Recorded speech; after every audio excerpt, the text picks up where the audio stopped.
Good morning. We are going to continue our wonder book. We are on page 65.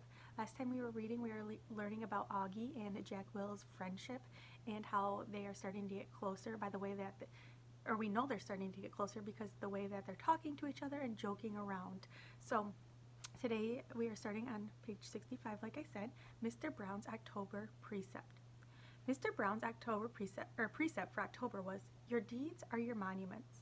He told that this is written on a tombstone of some Egyptian guide that died thousands of years ago. Since we are just about to start studying ancient Egypt and history, Mr. Brown thought it was a good choice for a precept. Our homework assignment was to write a paragraph about what we thought this precept meant or how we felt about it. This is what I wrote. This precept means that we should be remembered for the things we do. The things we do are the most important things of all. They are more important than what we say or what we look like. The things we do outlast our mortality. The things we do are like monuments that people build and honor heroes after they've died. They're like the pyramids that the Egyptians built to honor the pharaohs. Only instead of being made out of stone, they're made out of the memories people have of you. That's why your deeds are like your monuments. Build with memories instead of with stone. Apples. My birthday is October 10th. I like my birthday. 10-10. It would have been great if I would have been born exactly at 10:10 in the morning or at night, but I wasn't. I was born just after midnight, but I still think my birthday is cool. I usually have a little party at home, but this year I asked my mom if I could have a big bowling party. Mom was surprised but happy. She asked me who I wanted to ask from my class, and I said everyone in my homeroom plus Summer. "That's a lot of kids, Augie," said Mom. "I have to invite everyone because I don't want anyone to get their feelings hurt if they find out other people are invited and they aren't, okay?" "Okay," Mom agreed. "You even want to invite that what's the deal kid?" "Yeah, you can invite Julian," I answered. "Geez, Mom, you should forget about that already." "I know, you're right." A couple of weeks later, I asked Mom who was coming to my party, and she said, Jack Will, Summer, Reed Kingsley, both Maxes, and a couple other kids said they were going to try to be there too. Like who? Charlotte's mom said Charlotte had a dance recital earlier in the day, but she was going to try to come to your party if time allowed. And Tristan's mom said he might come after his soccer game. "So that's it?" I said. "That's like 5 people." "That's more than 5 people, Augie. I think a lot of people just had plans already," Mom answered. We were in the kitchen. She was cutting one of the apples we had just gotten at the farmer's market into teeny weensy bits so I could eat it. "What kind of plans?" I asked. "I don't know, Augie. We sent out the invites kind of late." "Like, what did they tell you though? What reasons did they give?" "Everyone gave different reasons, Augie." She sounded a bit impatient. "Really, sweetie, it shouldn't matter what their reasons were. People had plans and that's all." "What did Julian give as his reason?" I asked. "You know," said Mom, "his mom was the only person who didn't RSVP at all." She looked at me. "I guess the apple doesn't fall far from the tree." I laughed because I thought she was making a joke, but then I realized she wasn't. "What does that mean?" I asked. "Never mind. Now go wash your hands so you can eat." My birthday party turned into be much smaller than I thought it would be, but it was still great. Jack, Summer, Reed, Tristan, and both Maxes came from school. And Christopher came too, all the way from Bridgeport with his parents. And Uncle Ben came, and Aunt Kate and Uncle Poe drove in from Boston, though Tata and Papa were in Florida for the winter. It was fun because all the grown-ups ended up bowling in the lane next to ours, so it felt like there were a lot of people there to celebrate my birthday. Halloween. At lunch the next day, Summer asked me what I was going to be for Halloween. Of course, I've been thinking about it since last Halloween, so I knew right away. Boba Fett. "You know, you can wear a costume to school on Halloween, right?" "No way, really?" So long as it's politically correct." "What, like no guns and stuff?" "Exactly." "What about blasters?" "I think a blaster's like a gun, Augie." "Oh man," I said, shaking my head. "Boba Fett has a blaster." "At least we don't have to come like a character in a book anymore. In the lower school, that's what we had to do. Last year, I was the Wicked Witch of the West from The Wizard of Oz." "But that's a movie, not a book." "Hello," Summer answered. "It was a book first, one of my favorite books in the whole world, actually. My dad used to read it to me every night in the first grade. When Summer talks, especially when she's excited about something, her eyes squint like she's looking right into the sun. I hardly ever see Summer during the day since the only class we have together is English. But ever since the first lunch at school, we've sat at the summer table together every day, just the two of us. So, what are you going to be? I asked her. I don't know yet. I know what I'd really want to go as, but I think it might be too dorky. You know, Savannah's group isn't even wearing costumes this year. They think they're too old for Halloween. Oh, what? That's dumb. I know, right? I thought you didn't care what those girls thought. She shrugged and took a long drink of her milk. So what dorky thing do you want to dress up as? I asked her, smiling. Promise not to laugh. She raised her eyebrows and her shoulders, embarrassed. A unicorn. I smiled and looked down at my sandwich. Hey, you promised not to laugh. She laughed. Okay, I said, but you're right. That is too dorky. I know, she said, but I have it all planned out. I'd make the head out of paper mache and paint the horn gold and make the mane gold too. It would be so awesome. Okay, I shrugged. Then you should do it. Who cares what other people think, right? Maybe what I'll do is just wear it for the Halloween parade, she said, snapping her fingers, and it'll be just like, oh, and I'll just be like a goth girl for school. Yeah, that's it. That's what I'll do. Sounds like a plan, I nodded. Thanks, Augie, she giggled. You know, that's what I like best about you. I feel like I can tell you anything. Yeah? I answered, nodding. I gave her a thumbs up sign. Cool beans. School pictures. I don't think anyone will be shocked to learn I don't want to have my school picture taken on October 22nd. No way. No, thank you. I stopped letting anyone take pictures of me a while ago.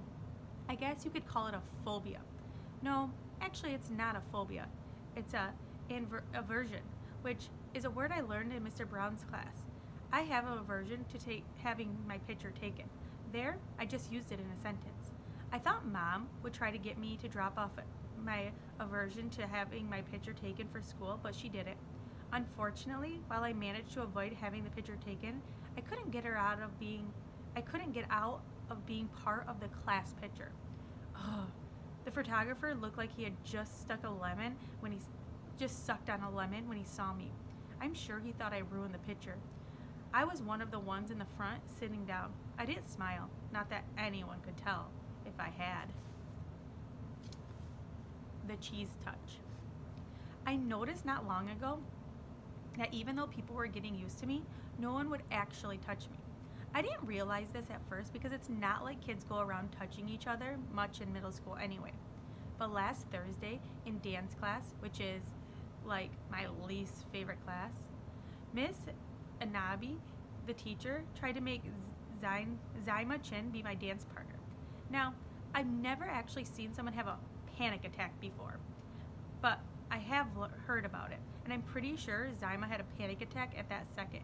She got really nervous and turned pale and literally broke into a sweat within a minute, and then she came up with some lame excuse about really having to go to the bathroom. Anyways, Miss Anavi let her off the hook because she ended up not making anyone dance together. Then yesterday, in my science elective, we were doing this cool mystery powder investigation where we had to classify a substance as an acid or a base. Everyone had to heat their mystery powders on a heating plate and make observations.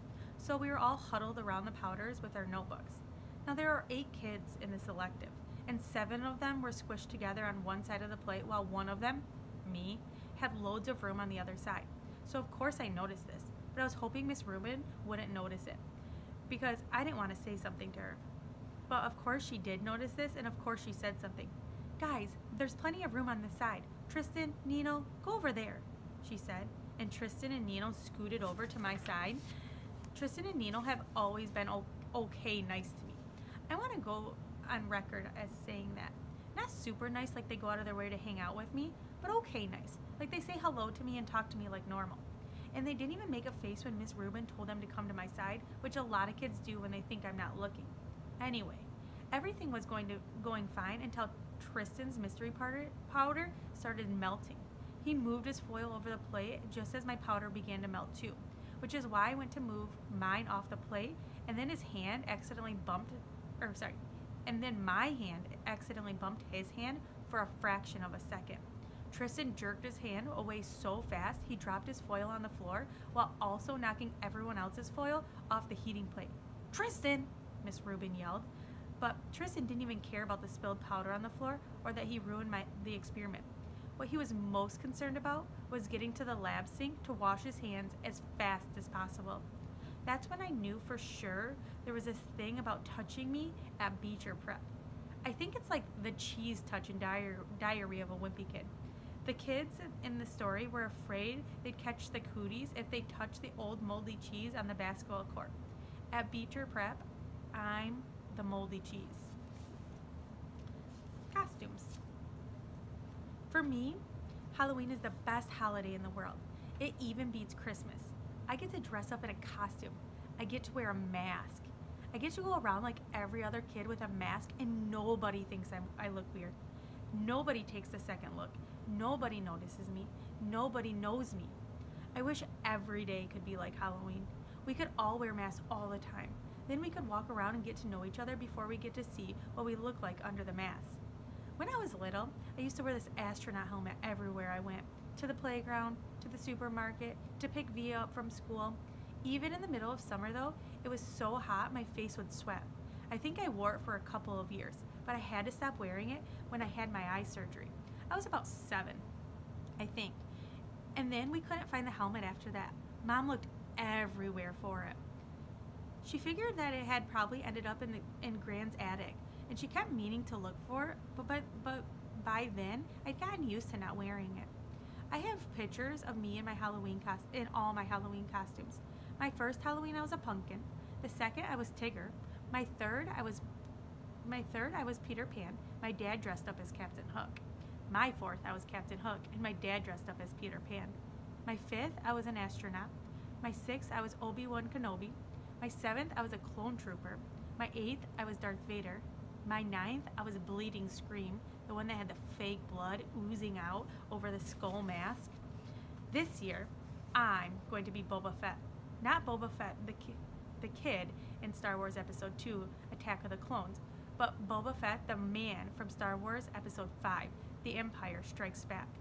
Mom searched everywhere for the costume, but couldn't find one in my size. So she bought me a Jango Fett costume. Since Jango was Boba's dad and wore the same armor, and then we painted the armor green. She did some other stuff to make it look worn too. Anyway, it looked totally real. Mom's good at costumes. In homeroom, we all talked about what we were going to be for Halloween. Charlotte was going to be Hermione from Harry Potter. Jack was going as Wolfman.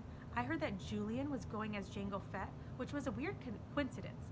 I didn't think he liked hearing that I was going to be Boba Fett. On the morning of Halloween, Via had this big crying meltdown about something. Via's always so calm and cool, but this year she's had a couple of these kind of fits. Dad was late for work and was like, "Via, let's go. Usually Dad is super patient about things, but not when it comes to being late for work.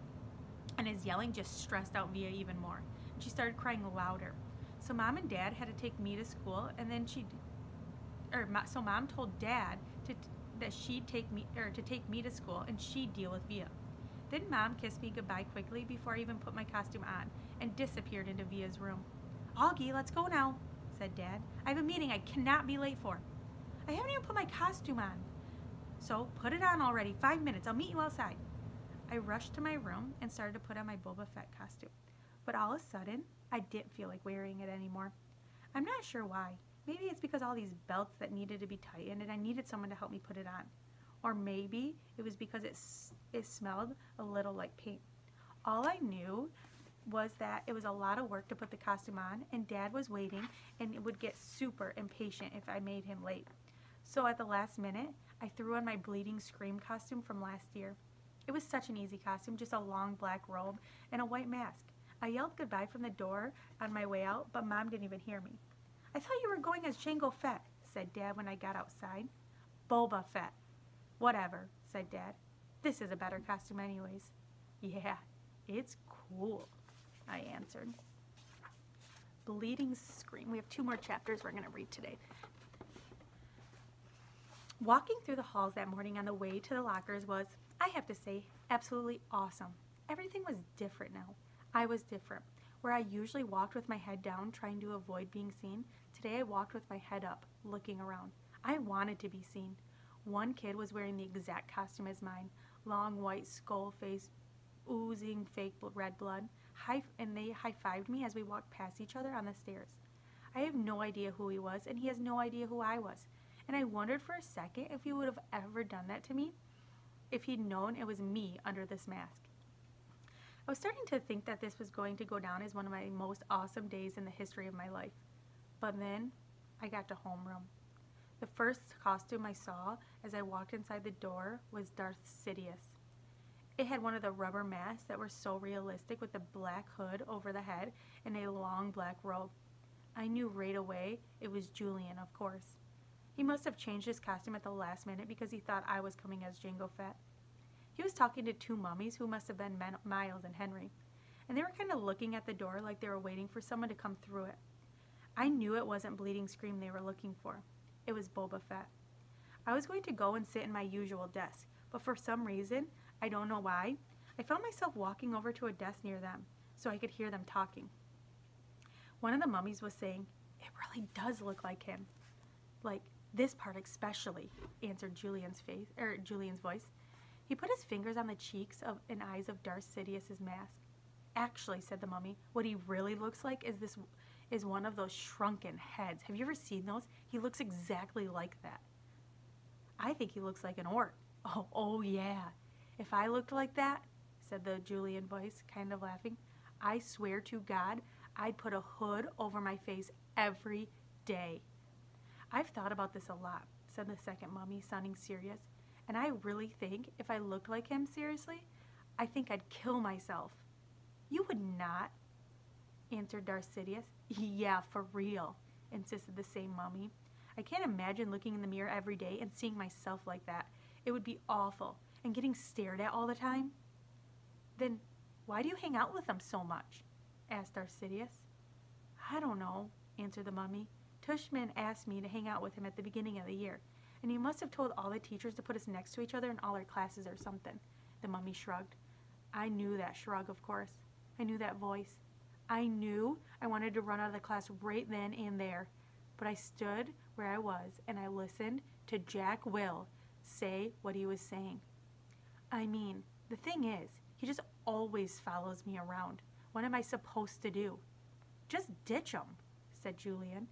I don't know what Jack answered because I walked out of the class without knowing anyone had been there. My face felt like it was on fire while I walked back down the stairs. I was sweating under my costume and I just started crying. I couldn't keep it from happening. The tears were so thick in my eyes I could barely see, but I couldn't wipe them through the mask as I walked. I was looking for a little tiny spot to disappear. I wanted a hole I could fall inside of, a little black hole that would eat me up. Last chapter of Augie's part, and then we're going to go on to Via's. This chapter is called Names. Rat Boy, Freak, Monster, Freddy Krueger, E.T., Gross Out, Lizard Face, Mutant. I know the names they call me. I've been in enough playgrounds to know kids can be mean. I've been in enough playgrounds to know I've been in enough playgrounds to know kids can be mean. I know. I ended up in the second floor bathroom. No one was in there because first period had started and everyone was in class. I locked the door to my stall and took off my mask and just cried for I don't even know how long. And then I went into the nurse's office and told her I had a stomachache, which was true because I felt like I'd been kicked in the gut. Nurse Molly called Mom and had me lie down on the sofa next to her desk. 15 minutes later, Mom was there at the door. "Sweetness," she said, coming over to hug me. "Hi," I mumbled. I didn't want her to ask anything until afterward. You have a stomachache? She asked automatically, putting her hand on my forehead to check my temperature. "He said he feels like throwing up," said Nurse Molly, looking at me with very nice eyes. "And I have a headache," I whispered. "I wonder if it's something you ate," said Mom, looking worried. There's a stomach bug going around, said Nurse Molly. Oh, geez, said Mom, her eyebrows going up as she shook her head. She helped me to my feet. Should I call a taxi or are you okay walking home? I can walk. What a brave kid, said Nurse Molly, patting me on the back as she walked us toward the door. If he starts throwing up or runs a temperature, you should call the doctor. Absolutely, said Mom, shaking Nurse Molly's hand. Thank you so much for taking care of him. My pleasure, answered Nurse Molly, putting her hand under my chin and tilting my face up. You take care of yourself, okay? I nodded and mumbled, thank you. Mom and I hugged, walked the whole way home. I didn't tell her anything about what had happened, and later when she asked me if I felt well enough to go trick-or-treating after school, I said no. This worried her, said she knew how much I loved trick-or-treating. I heard her say to Dad on the phone, he doesn't even have the energy to go trick-or-treating. No fever at all. Well, I will if he doesn't feel any better by tomorrow. I know, poor thing. Imagine him missing Halloween. I was going out of school the next day, I got out of going to school the next day too, which was Friday, so I had the whole weekend to think about everything. I was pretty sure I would never go back to school again. All right, so that's wrapping up August's part. Next part we're going to go on is Via's point of view. So we're going to be rereading about her and how she sees life. We just learned a lot. We learned that kind of Jack Will turned on Augie in a way with talking to Julian, and it's really hurting August's feelings. So we really have to watch what we're saying. So yeah, we will continue this book tomorrow. Thank you.